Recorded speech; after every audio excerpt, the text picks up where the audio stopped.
हजरात, जिस चीज की उम्मीद थी वही हुई। मैं आपको 2 दिन पहले बता चुका था, अपने लास्ट तमाम अपडेट्स में मैंने ये बताया था कि यानी मैं पर्सनली इस बात को कह रहा हूं कि अगर लिखित में भी अमेरिका ने दिया तो उस पर भरोसा नहीं कर सकते, क्योंकि अमेरिका ने डोनाल्ड ट्रंप ने मजबूरी में यह डील की है। यह भी बात मैंने आपको बताई थी और मैंने यह भी बताया था कि अमेरिका की ही यह रिपोर्ट आई है कि डोनाल्ड ट्रंप चुनाव के बाद ईरान पर फिर से हमला करेगा, इस डील को खुद खराब करेगा। हजरात मोहतरम, रात बीती यही हुआ है। जी हां, शैतान अपने गंदगी से बाज कैसे आएगा? आपको पता है, लोग ने खबर चलाई हैं, यूट्यूबर्स ने खबरें चलाई हैं कि भैया ईरान पर बड़े हमले हुए हैं, लेकिन किसी ने वजह नहीं बताई।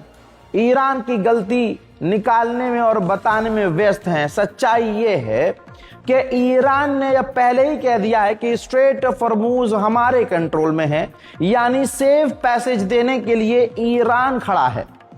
ईरान ने जिन जहाजों से कहा कि यह सेफ पैसेज है, आप यहां से निकलिए, वहां पर जहाज खुद ही मास्टर बन के अपने रास्ते से जाएंगे तो ईरान तो रोकेगा, क्योंकि हुर्मुज तो ईरान के कंट्रोल में है।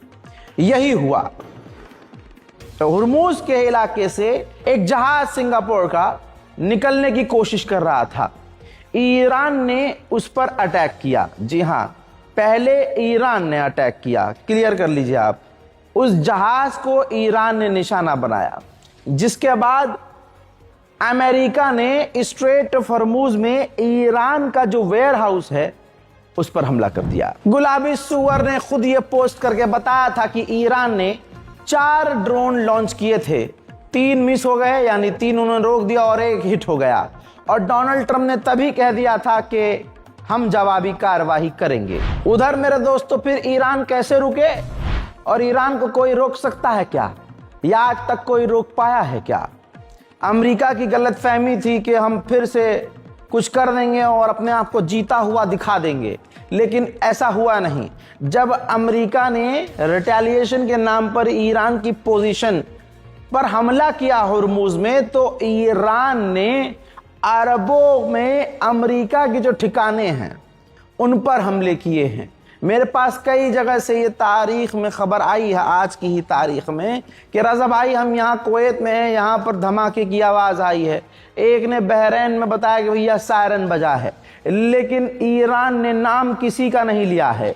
ईरान ने अरब का नाम लिया है कि अरब में मौजूद अमेरिका के बेस को हमने निशाना बनाया है। उधर ईरान के विदेश मंत्री ने कहा है कि हम कभी नहीं भूलेंगे आयतुल्लाह सैयद अली खामनाई की शहादत। जिस तरह से उन्हें कत्ल किया गया, हम कभी उनके कातिलों को नहीं भूलेंगे। पहली बात यह कि अगर आप भूलेंगे नहीं तो फिर डील काहे कर रहे हो? बहुत सीधी सीधी बात है। जब आपको पता है और आप खुद कह रहे हो कि हमें अमेरिका पे भरोसा नहीं है, तो डील कर क्यों रहे हो? ये मेरी पर्सनल राय है, ये मेरा पर्सनल ओपिनियन है। अभी ईरानियन ऑफिशियल ने खुद कंफर्म किया है कि बातचीत के दौरान अमेरिका ने दोबारा हमला किया है। इससे साफ जाहिर हो रहा है कि अमेरिका डील नहीं चाहता और हम इसका जवाब देंगे। भाई क्या जवाब दोगे? तुमको पहले से पता था कि अमेरिका नहीं मानेगा, वो मजबूरी में डील कर रहा है। जैसे ही वो अपने आप को मजबूत फील करेगा, वो दोबारा हमला कर देगा। अमेरिकी इंटेलिजेंस रिपोर्ट खुद कह रही है कि डोनाल्ड ट्रंप ने अपनी कुर्सी बचाने के लिए डील की है। इसके बावजूद अगर आप रो रहे हो कि नहीं हमें मालूम है कि ये डील नहीं करेगा, ये डील खराब, अब तो बेवकूफ़ी है आपकी। आपको आगे से ये बात कहकर कि डोनाल्ड ट्रंप डील खराब कर रहा है और नेतन्याहू के इशारे पर चल रहा है, ये कह के खुद डील खत्म करनी चाहिए।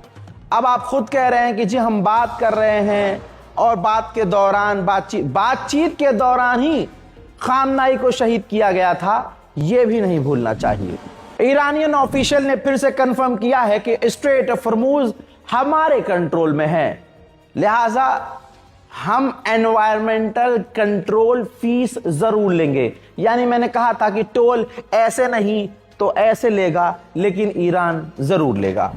मेरे दोस्तों, अमेरिका, इजराइल और यूएई इन तीनों ने जंग के बाद पहले आमने सामने बैठकर मीटिंग की है। तीनों शैतान एक हो गए हैं। किसी गलत फहमी में मत रहना कि डील हो गई है तो मामला हल हो गया है।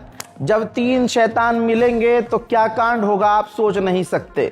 बहरहाल जगह का नाम अभी तक सामने नहीं आया है कि अब ये तीनों शैतानों ने मुलाकात कहां की है, लेकिन ये कंफर्म हो गया है कि अमेरिका, यूएई और इजराइल ने मुलाकात की है। अमेरिका के फाइनेंस मिनिस्टर का बयान यह है कि हमने ईरान पर हमला इसलिए किया, जो 41 दिन जंग चली थी, कि हमने हमला इसलिए किया क्योंकि ईरान परमाणु बनाने के 2 हफ्ते पीछे था। और आप सभी को पता है कि ये झूठ है।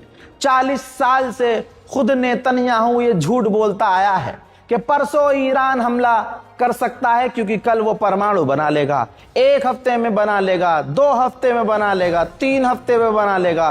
3 कदम दूर है, 4 कदम दूर है। और दुनिया ने देखा, इजराइल की मूसाद ने खुद बताया, अमेरिका की इंटेलिजेंस ने बताया, CIA ने बता दिया शहादत के बाद, खामनाई की शहादत के बाद, कि ईरान परमाणु नहीं बना रहा था।